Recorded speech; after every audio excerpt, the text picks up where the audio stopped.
Welcome to learn digital media marketing. Myself अपने ही अपने क्लाइंट के प्रोडक्ट को प्रमोट करने के लिए गूगल एक बहुत ही अच्छा प्लेटफॉर्म है। जो ऐड आप यूट्यूब पे देखते हैं वो ऐड कहां से चलती है? गूगल से चलती है। इसी तरह जो ऐड आप गूगल सर्च पे देखते हैं, मोबाइल ऐप्स में देखते हैं, जीमेल में देखते हैं या गूगल मैप पे देखते हैं, वो ऐड कहां से चलती है? वो ऐड भी गूगल से चलती है।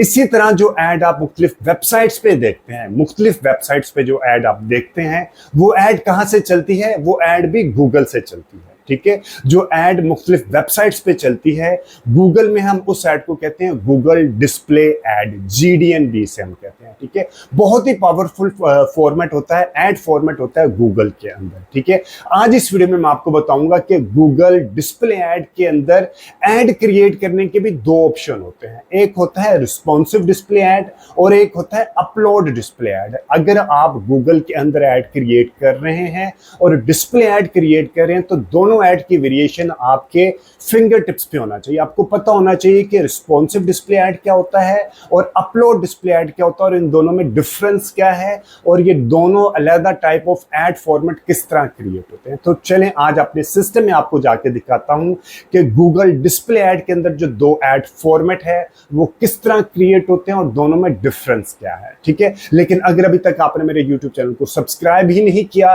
तो सबसे पहले आप मेरे यूट्यूब चैनल को सब्सक्राइब कर लें। और अगर आपके फ्रेंड्स एंड फैमिली सर्कल में से कोई बंदा फ्री में, टोटल फ्री में डिजिटल मीडिया मार्केटिंग सीखना चाहता है तो ये चैनल आप उसको भी रेफर कीजिएगा।